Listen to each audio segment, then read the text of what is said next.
When I saw 2 pages in the Evening Standard about a book, The Strange Death of Europe, which opened with the introduction of the book, it caught my eye.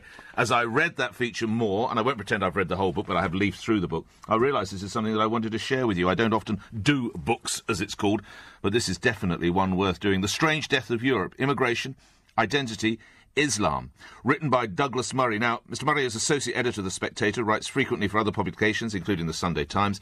You hear him on LBC, you see him on TV, and he's given talks at the British and European Parliaments and at the White House. I'll give you details of his book in just a moment.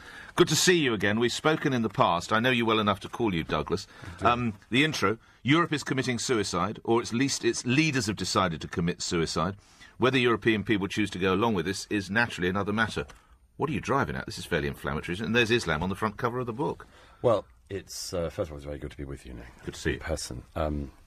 I've been travelling a lot in recent years across our continent, from the reception islands in the south of Europe, in Italy and Greece, where migrants are coming in, still coming in, roughly 6,000 in an average 24 hours to one island.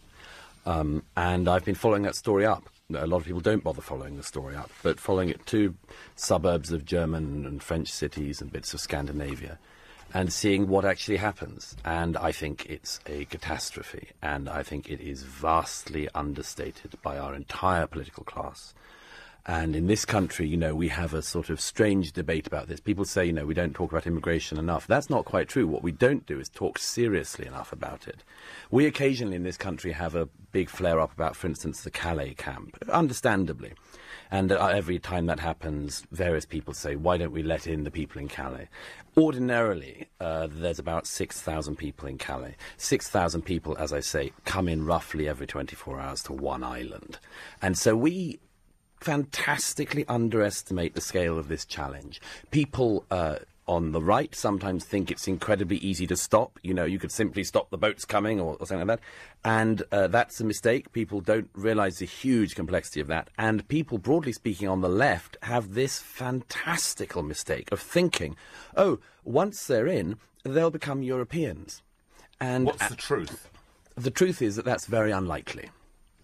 It's very unlikely that when you import people into a continent from so many different places around the world, that you aren't, first of all, just going to import the world's problems as well as the world's people.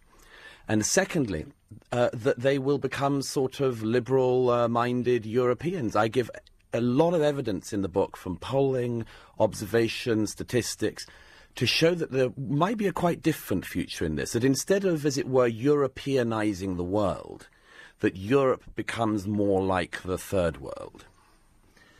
Remind me the name of the journalist in the Evening Standard who interviewed you. I'm sorry, I know I asked you in the studio. It's gone completely. I was interviewed by Katie Law. She makes the point, it's a very good piece by Katie Law, that, can I put it, do you have a problem then with tolerance? I think that we as a society have a problem with this. But what's the alternative then? Well, we're not going to be tolerant. No, we're going to be intolerant. I think that tolerance has borders, like everything else should. That there are people who are intolerant who you should not tolerate. Let me give you a very quick example, if I may. I'm gay, right. And it's not a very big thing in my politics or in my views. But I was very struck a year or so ago, and YouGov did a poll of attitudes towards homosexuality across the country. You would think this would sort of smoke out some homophobes in Yorkshire and, you know, in the Dales and Wales. And say, no, no, no. Most of the country, about 14% of people said they had a problem with homosexuality. In London, that was double. I think I know where we're going. Why would that be? Yeah, go on. Might it be that when, as I say, you import people from across the world, they don't all have the sort of Dutch and British views of, for instance, sexual difference, or gender difference, or even religious difference? What are the religious murders we've had in Britain in recent years? The most striking thing is Muslim on Muslim murders. An Ahmadiyya shopkeeper in Glasgow murdered because of his faith by another Muslim. Who drove halfway up the country to do it. Who drove halfway up the country to do it. So I'm not saying it's all bad by any means. What I'm saying is that I think we should be looking at this much more seriously and considering that, this is the overriding thing, considering that it may not work.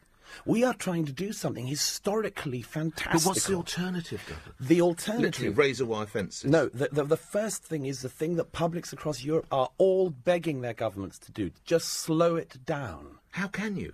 If there's 6,000 people coming across the Med every day, what are you going to do? Watch them drown? I know you don't literally wouldn't let them drown. I know you're not that sort of man. I have a chapter in the book explaining the things that we should have done from the beginning of the recent part of the crisis, which is quite straightforward. You stop people getting into Europe to begin with, because once people are in Europe, they stay. They always stay. I mean, it's a myth that anyone really gets returned. Tiny numbers of people get returned. So once you go Why would you go back? Exactly. And once you, as it were, break into Europe, you're rewarded for having done so. You become a European. You're part of Europe. So I think one of the first things is you've got to stop that flow. And I have a whole chapter on the things you could do. Leasing land from North African countries, making sure that the processing... Yes, you talk about stopping it at source. I read that bit, which is what Mr Cameron, of course, talked about when he was Prime Minister. Yes, talked about being the important part of that. Yeah. But the other thing is that we have a misunderstanding about this whole crisis, if I can say so. Whenever you speak to somebody who says, for instance, why don't we let them in, they are under the misapprehension that most of these people are, for instance, fleeing the Syrian civil war. Now, the Syrian civil war is a terrible war. It's beyond our control to stop it. And it is undoubtedly a humanitarian crisis. But most of the people coming into Europe are not coming from Syria. They are, as I've observed myself, coming from sub-Saharan Africa, from the Far East, from across the Middle East.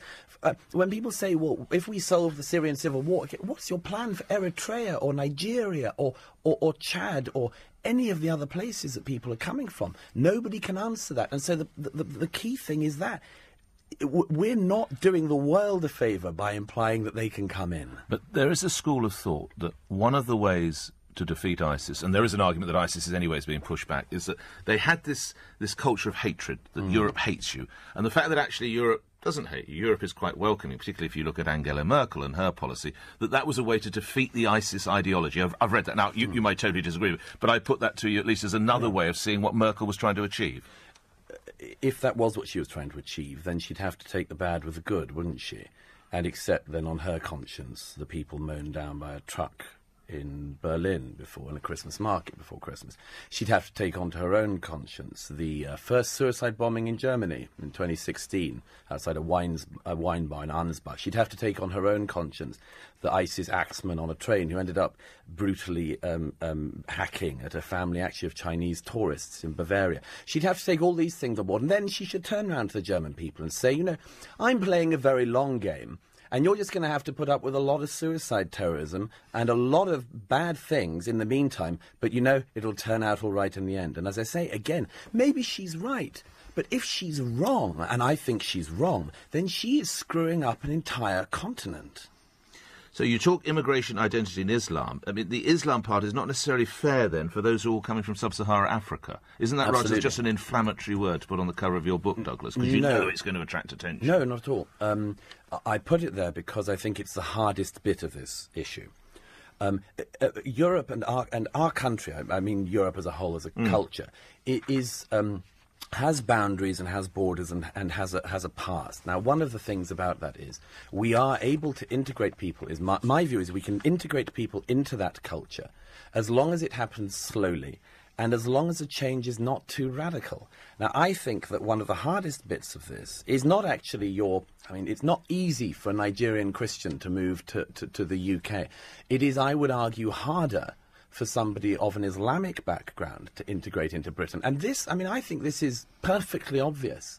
It's so blindingly obvious that people never say it. But the bigger the difference of leap of culture, the more problems it seems to me you're likely to have. And the larger the numbers, the more long-term that problem is. So this isn't about beating up on Islam or Muslims or anything like it, but it's saying we are going to have a serious problem of digesting this kind of flow.